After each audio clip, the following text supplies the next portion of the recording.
లాహోర్లో Simon కమిషన్కి వ్యతిరేకంగా జరిగిన నిరసనలో బ్రిటిష్ పోలీసులు తీవ్ర లాఠీచార్జ్ చేశారు. లాలా లజపత్ రాయ్ తీవ్రంగా గాయపడ్డారు.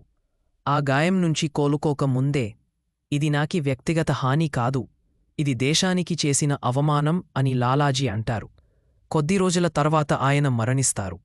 ఆ వార్త విన్న భగత్ సింగ్ మౌనం గట్టిపడుతుంది. ఆ నిశ్శబ్దంలోనే అతడు ప్రకటిస్తాడు, లాలాజీ రక్తానికి ప్రతీకారం తీసుకుంటాం.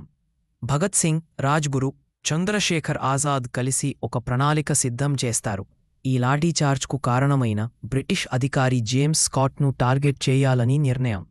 1920 డిసెంబర్ లాహోర్ కదిలే వీధిలో స్కాట్ బదులు మరో అధికారి జాన్ శాండర్స్ వస్తాడు.